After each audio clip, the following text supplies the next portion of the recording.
existe lugar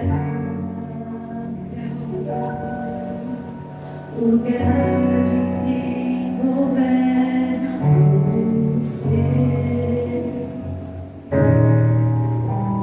No trono do viver só pode haver um Senhor. Se for egoísta, um ser amado e outro rejeitado.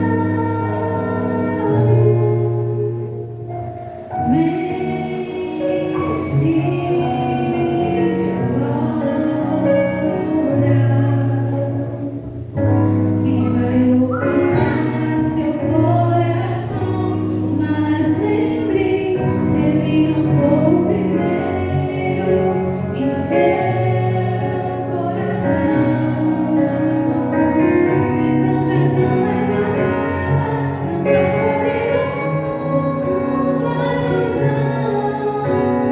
Mas se ele for o primeiro, o seu companheiro, motivo do seu existir, você vai viver, você vai sorrir, você vai vencer.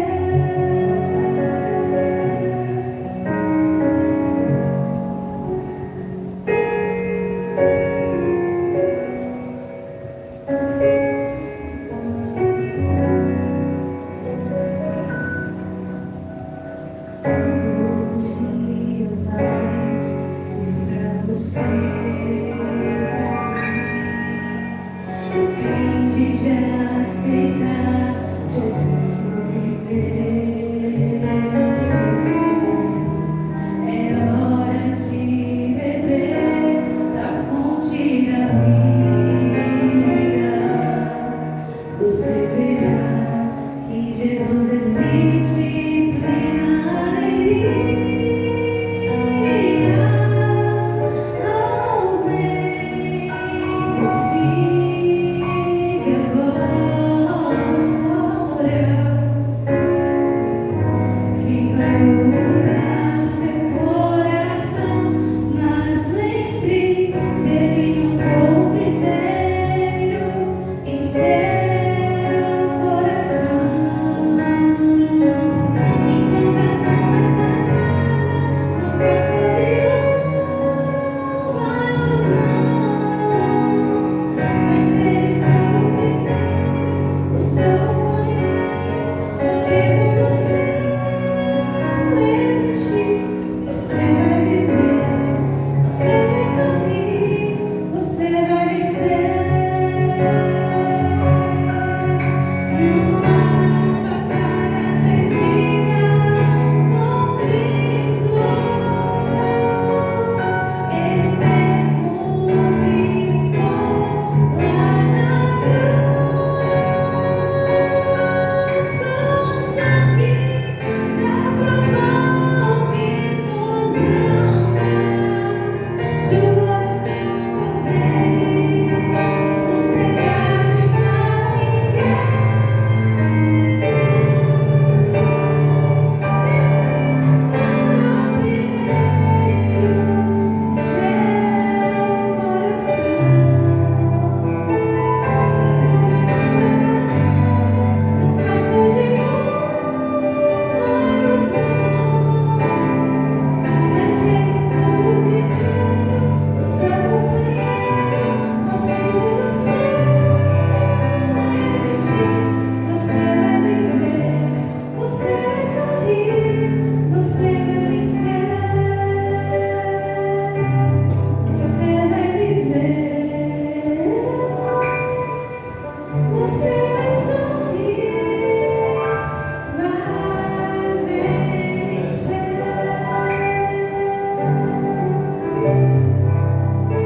Amém. Tua palavra, número 55 na cenário.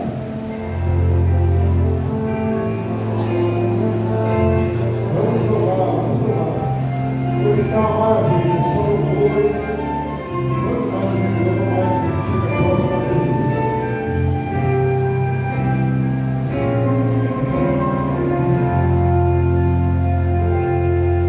Escondi tua palavra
Estamos mais uma vez aqui para te adorar. Já o fizemos com músicas, com dízimos e ofertas, e agora é a hora que a tua palavra será aberta. Pedimos ao teu Espírito que fale ao nosso coração. Seja palavras de educação, de correção, de ensino, mas que o teu Espírito fale aquilo que nós precisamos. Não aquilo que queremos, mas aquilo que precisamos. Em nome de Jesus.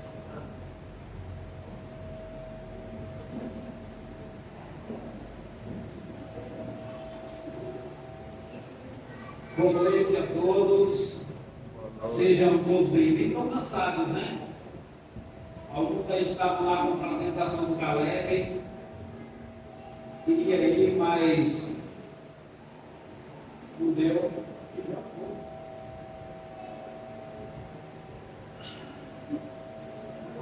Vamos abrir nossas Bíblias atrás. Vamos abrir nossas Bíblias no Evangelho de Lucas.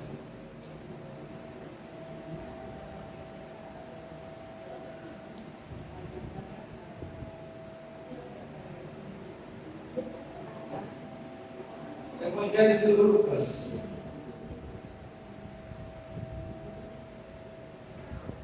Evangelho de Lucas, capítulo 24. Já faz uns dias também eu estive aqui com vocês, nos 2 finais de semana, no último 2 finais de semana, no estado de vocês. Graças a Deus, nós estamos juntos aqui novamente. Algumas coisas que são importantes dizer. Está muito calor, o ar-condicionado, a gente ainda está enganchado na burocracia da CELP, eles pediram um documento, um ART, não consigo emitir esse ART, eu fui emitir essa semana, e a anuidade do meu CREA venceu. Eu paguei, aí vão liberar amanhã, eu consigo pedir esse ART para que essa semana a gente resolva já tudo isso. Bom? Vamos lá. A gente vai falar um pouquinho sobre um episódio na vida de Jesus bem interessante. O caminho de Emaús.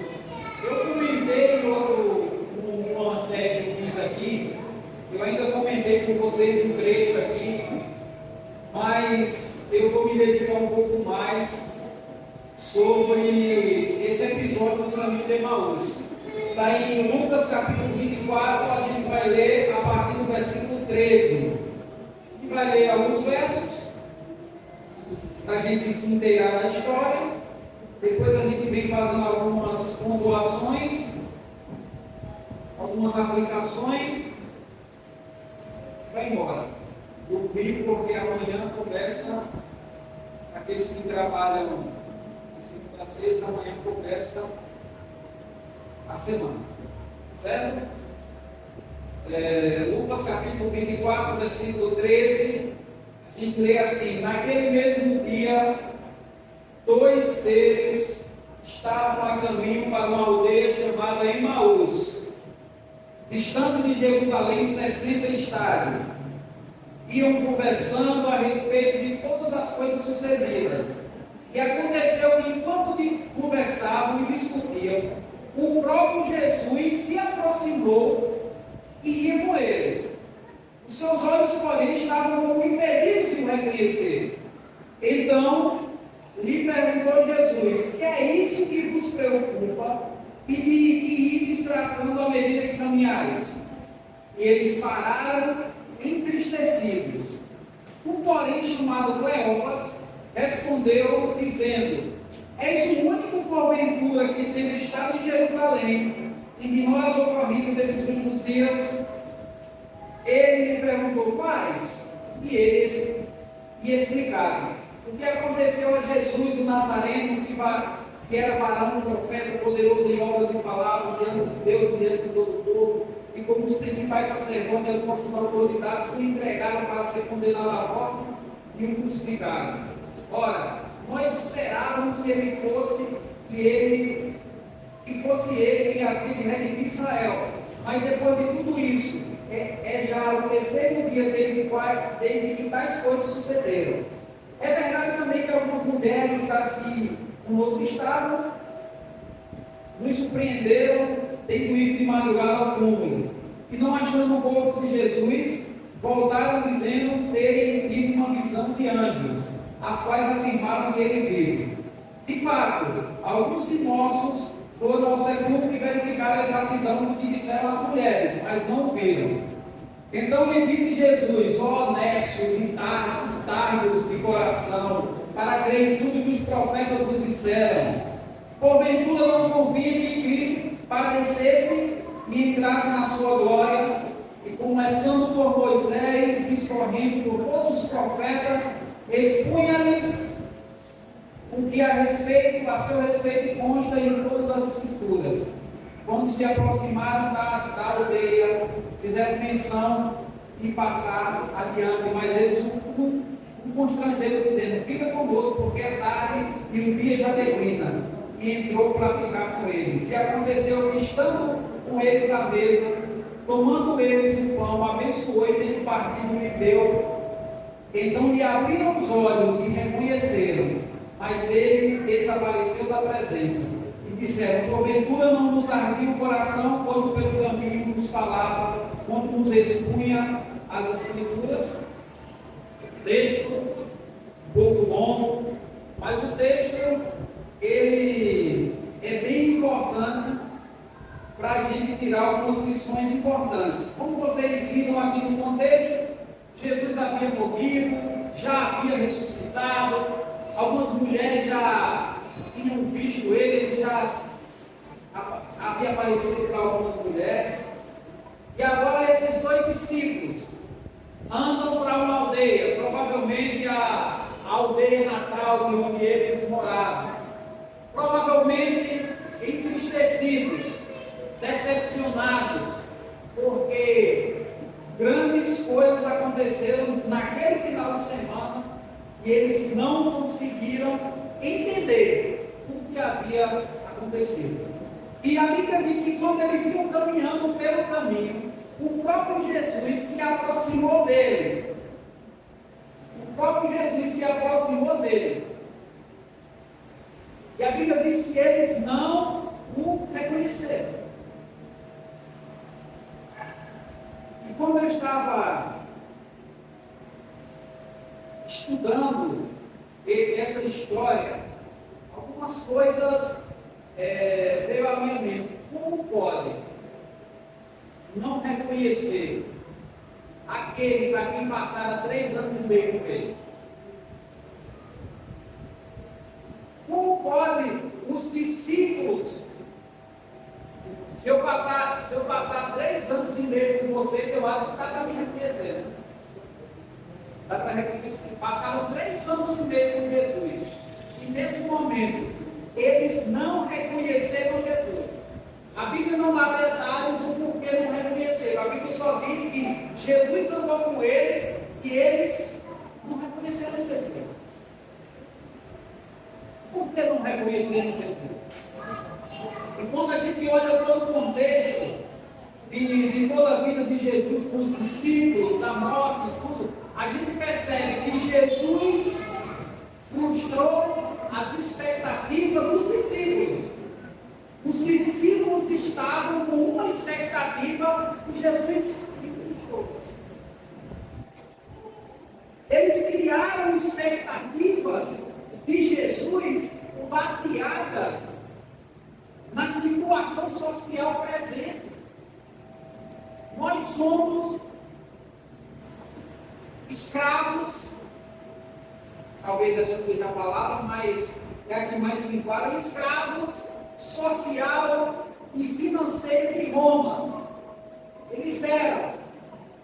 A Bíblia, a Torá, havia uma profecia que o Messias viria para redimir Israel. Jesus chega, 3 anos e meio, e faz muita coisa que ninguém nunca havia feito. Ressuscita mortos, milagres incontestáveis, ressurreição de Lázaro, a cura do cego de nascença. E agora os discípulos criaram essa expectativa. Esse Jesus é o Messias que tinha que vir. Então esse Jesus vai nos libertar do poder de Roma. Eles pagavam um imposto muito caro para Roma. Eles eram oprimidos social, espiritual e financeiramente pela parte do Império Romano. E criaram essa expectativa, mas esqueceram de um detalhe apenas. O Messias que viria, libertaria sim, redimiria-se Israel, mas não do governo terreno, não dos poderes governamentais da terra, de homens, mas os libertaria do pecado. Mas mesmo assim, essa expectativa terrena fora implantada no coração dos discípulos e agora estavam frustrados, desanimados. E eu me perguntei quando eu estava lendo esse texto: reconheceríamos Jesus se ele viesse hoje corporalmente viver na nossa sociedade?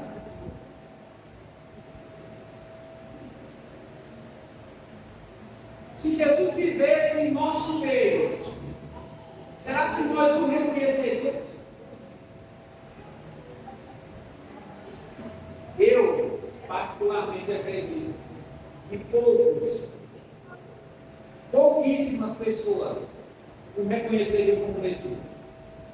Pouquíssimas pessoas o reconheceriam como o Filho de Deus prometido. Até tanto que, como adventistas do sétimo dia, nós acreditamos que uma parte do grande engano final será: o diabo vai tentar imitar a volta de Jesus e multidões irão cair desse engano. Sabe por quê? Porque não vão reconhecer Jesus. Se Jesus vivesse na nossa sociedade, talvez nós que estamos aqui não reconhecêssemos. Porque nós temos uma expectativa do Mestre, e às vezes essa expectativa está baseada na situação social, cultural que nós vivemos. E às vezes não é a situação real que Ele quer nos oferecer. Principalmente porque hoje existe muito vento de doutrina por aí ensinando um Jesus que não existe. Um Jesus que não está revelado na própria Bíblia. Um Deus que quer teu dinheiro, que você tem que dar tudo que você tem. E esse Deus não está revelado na Bíblia. O Deus revelado na Bíblia é o Deus que dá, não é o Deus que toma. E quando aí você pode perguntar: e o dízimo que a gente devolve? A gente devolve, mas não devolve porque ele exige, ou porque ele diz que tem que devolver. Ele devolve porque nós acreditamos que Ele nos salvou, e como obediência, e como sinal de que Ele, e reconhecimento que Ele é o nosso Senhor, Ele nos devolve, porque Ele nos orientou, Ele não coagiu, Ele nos orientou, que assim deveria ser para o bem do nosso próprio coração. Mas do jeito que as coisas estão, talvez não reconhecessem o Jesus. E isso é muito sério.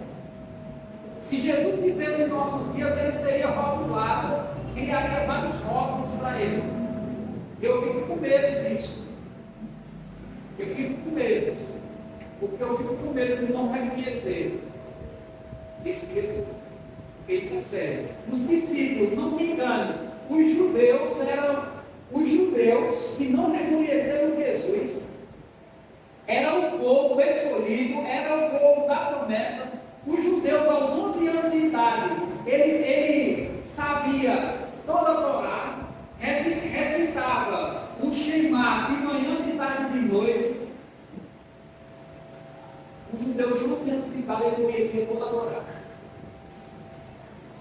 Você conhece toda a Torá?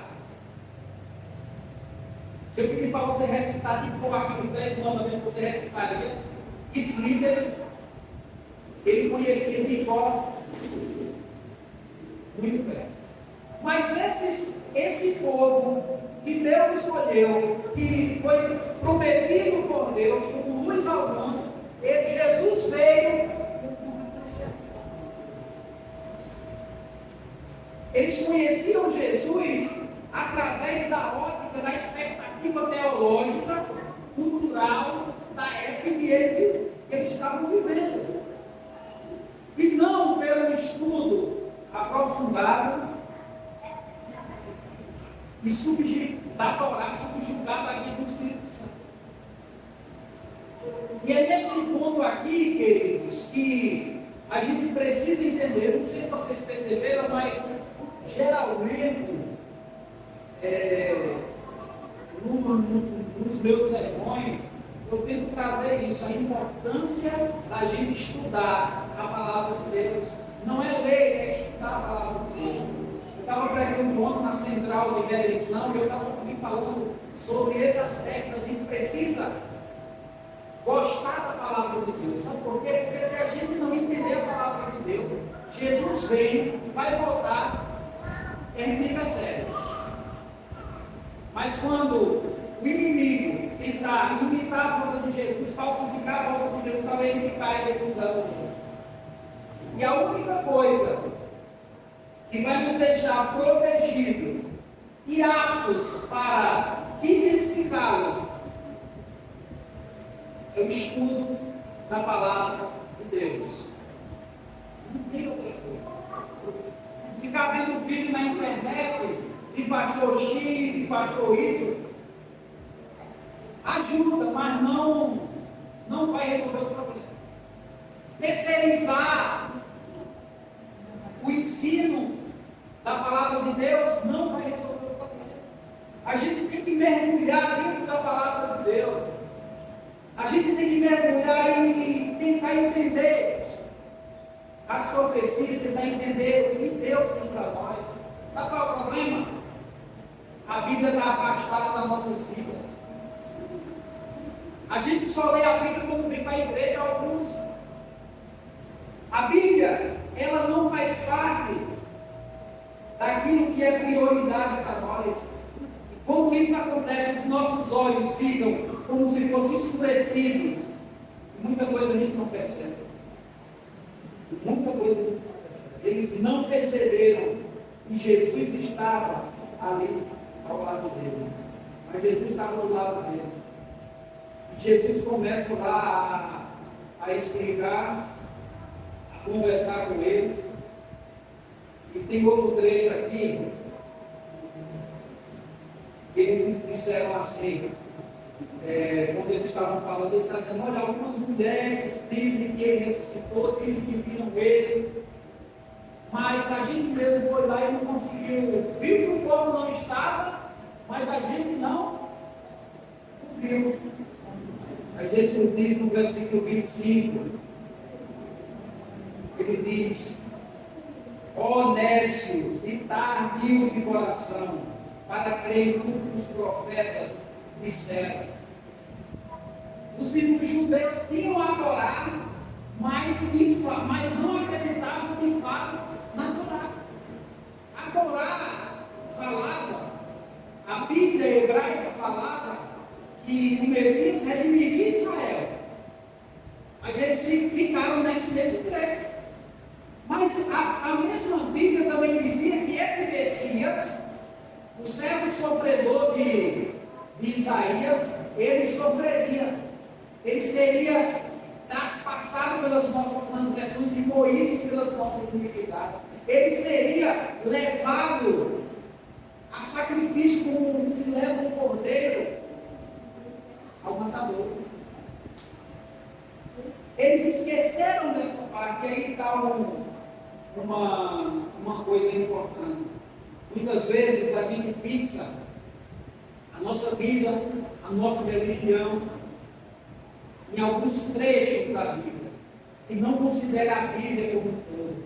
Mesmo nós que acreditamos que o Novo e Velho Testamento, mesmo assim, muitas vezes, tem detalhes que ainda a gente não leva em conta na nossa vida cristã.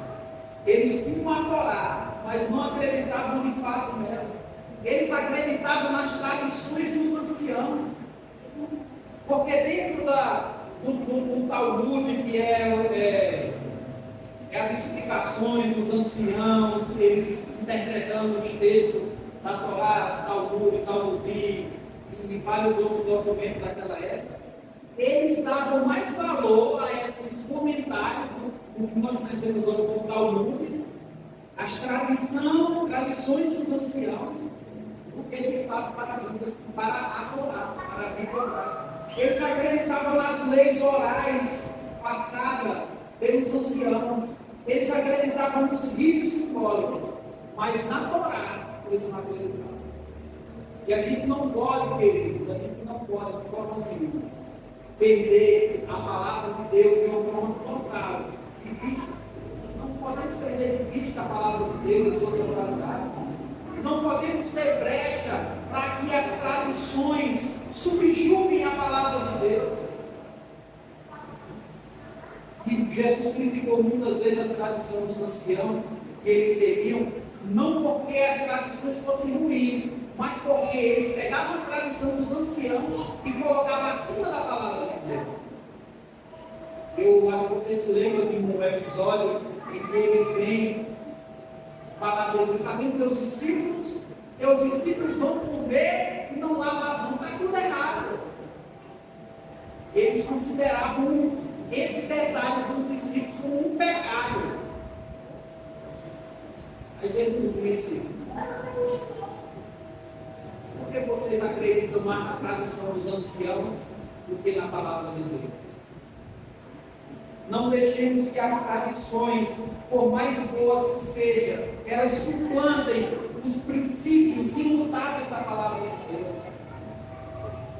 Talvez a gente dê pouco valor aos ensinos da palavra de Deus, talvez porque a gente acredite, talvez passaram isso para nós, geração em geração, que nós já temos o suficiente, ou que nós já sabemos o suficiente.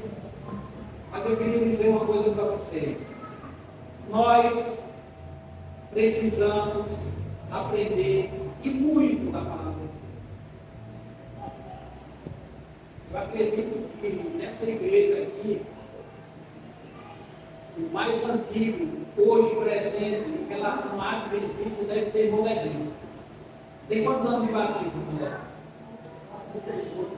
Só isso, né? 43, 42 anos. Mas tem muita coisa ainda que o Senhor precisa aprender a falar com Deus. Eu tenho 15 anos, 23 anos na igreja. E algumas vezes eu luto com Deus dizendo que eu parei no tempo. Eu acredito muito mais. Você tem 10, 5, você tem muita coisa para aprender. Nós temos muita coisa para aprender. Mas parece que a gente para no tempo e acredita que o que a gente tem é suficiente. E muitas vezes não é.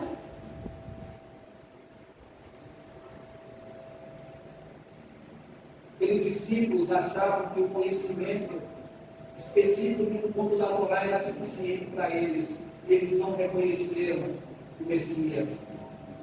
E o versículo 26 diz: não é verdade que o Cristo tem que vir sofrer e entrar em glória? Cristo diz para eles. E é nesse ponto que Cristo mostra uma coisa muito importante nesse acontecido. Cristo decepcionou a esperança deles. Eles esperavam um Messias político e veio um Messias pobre e que morreu. Eles esperavam alguém com artefatos militares para os libertar do poder de Roma. Veio alguém que está pregando o amor. Veio alguém que diz o seguinte: se alguém te obrigar a caminhar uma milha, vai com ele 2. Vocês sabem em que sentido Jesus estava dizendo isso? A partir dos judeus ali eram tão minimizados pelos romanos, que se os romanos tivessem uma estrada e encontrassem algum judeu, alguém da Galileia ali, os judeus eram obrigados, se o soldado pudesse, eram obrigados a levar a mochila ou qualquer coisa do soldado.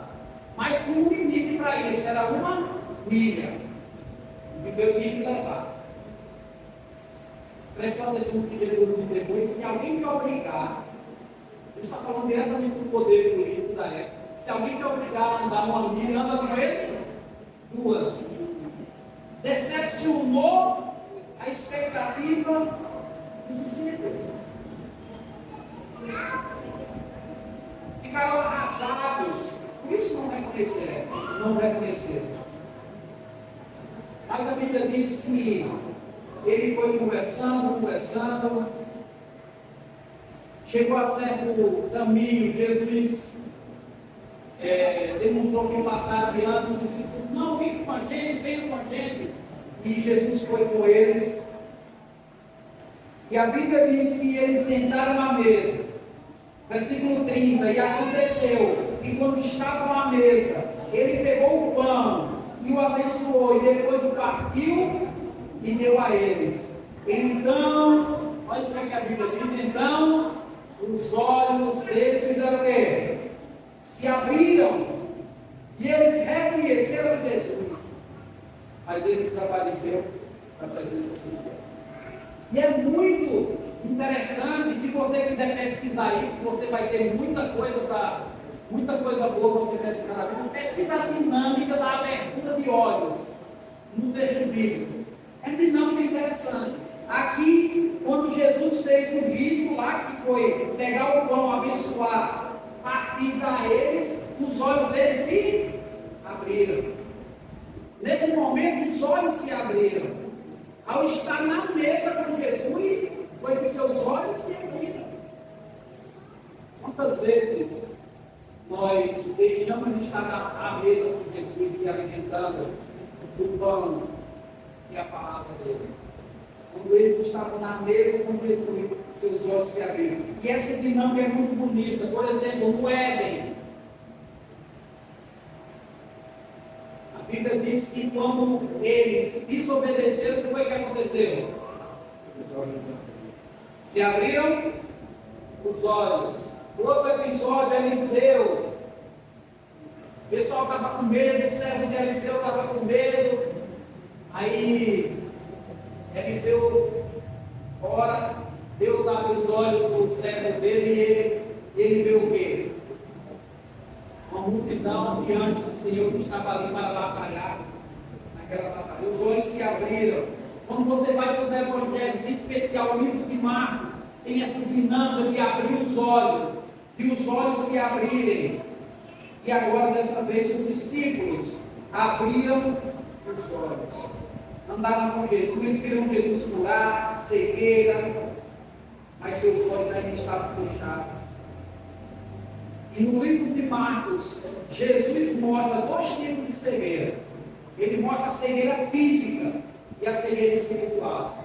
Os discípulos estavam imunes da primeira, mas a segunda eles não escaparam. A cegueira espiritual de não conseguir enxergar a vontade de Deus, de não conseguir enxergar o plano de Deus, acometeu os discípulos. E aí foram frustradas suas expectativas. Mas nesse momento que Jesus explica a palavra, que Jesus pega o pão, que Jesus abençoa, que Jesus parte, que Jesus dá a ele, seus olhos se abrem. Não eram os olhos físicos, os olhos espirituais. E eu fico pensando, quantas e quantas vezes os olhos espirituais, meus olhos espirituais, não estiveram fechados para coisas da palavra de Deus. Quantas vezes, por conta da cegueira, eu deixei de enxergar o Mestre em algumas pessoas e em algumas ações.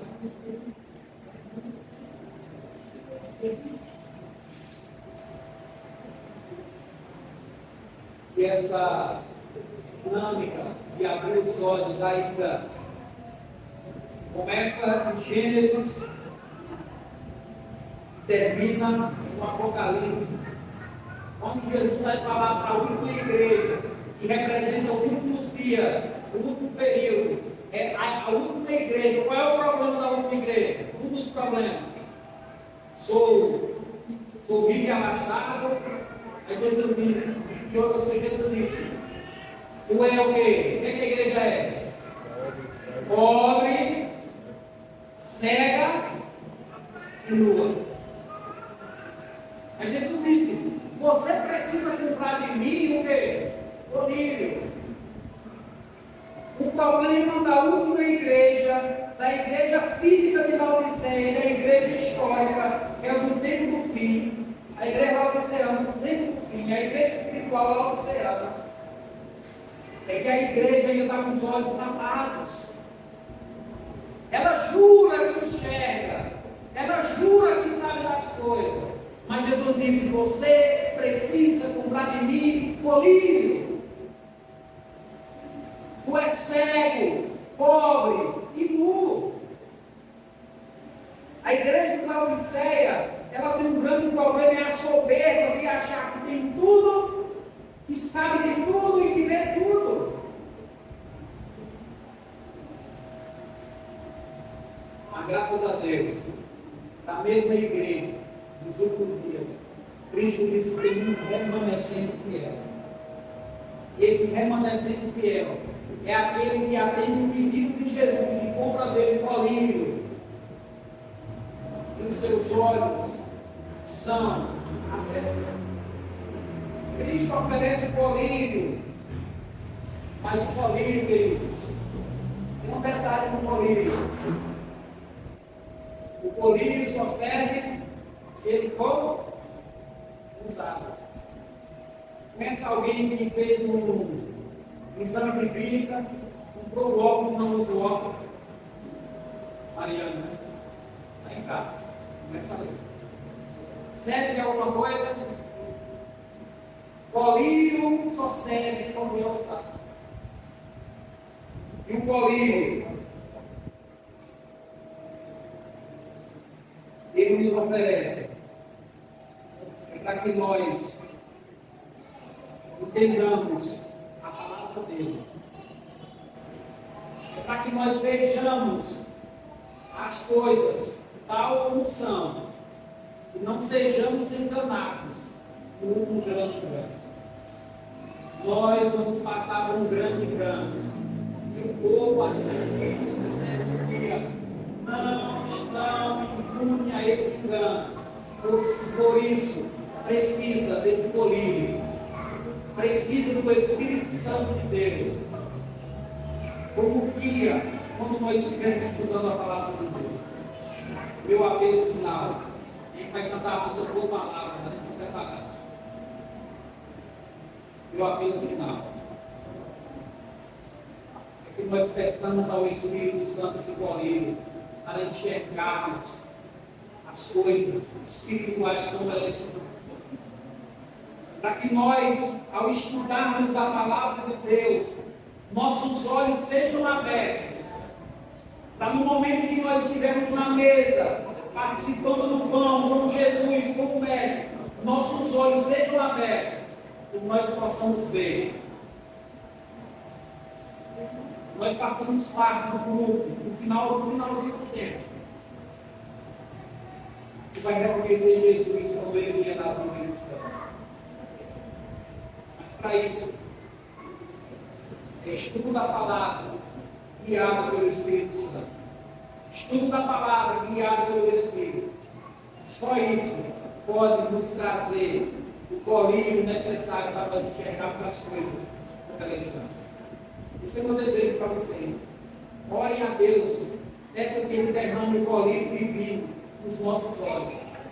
Peça que o Espírito Santo faça-nos enxergar, abra nossos olhos para que nós vejamos a sua vontade e assim possamos cumpri-la em nome de Jesus. Vamos cantar? Fica em pé? Ame a atitude de oração.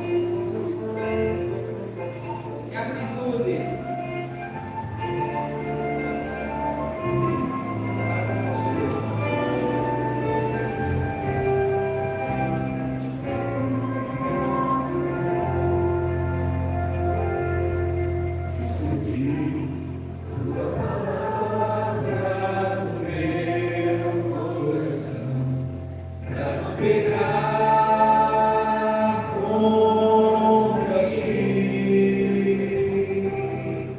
Escondi as tuas presenças, verdades dentro de mim. Eu não quero falhar, eu não quero jamais entristecer, meu Jesus. Tua palavra é luz, tua palavra é paz, tua palavra é vida ao meu coração. Por isso em meu viver eu quero compreender, eu quero aceitar em mim o que eu quero. Me ajudar, meu Deus. Decidi obedecer, Senhor, em qualquer situação. Sei que tu vais ser comigo. Decidi que quero vir hoje em diante, ser sempre teu. Eu não quero falhar, eu não quero jamais entristecer, meu Jesus. Tua palavra é luz, tua palavra é paz, tua palavra é vida ao meu coração. Pois em meu viver eu quero compreender, eu quero aceitar em mim o que eu quero. Vem ajudar, meu Deus.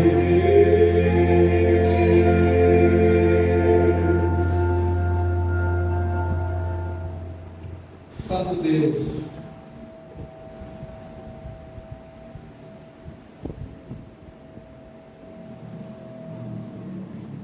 tua palavra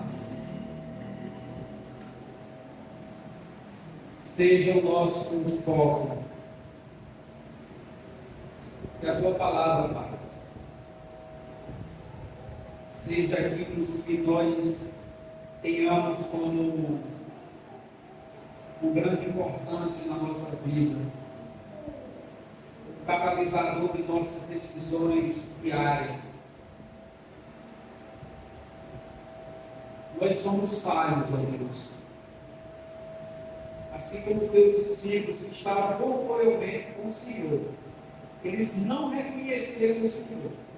Imagina nós, 2 milênios depois, com apenas os textos sagrados em mãos. Por favor, Senhor, que teu Espírito, porque só Ele tem esse poder, abra os nossos olhos. Assim como os olhos dos discípulos na estrada de Emaús foram abertos, os nossos olhos sejam abertos para a tua vontade.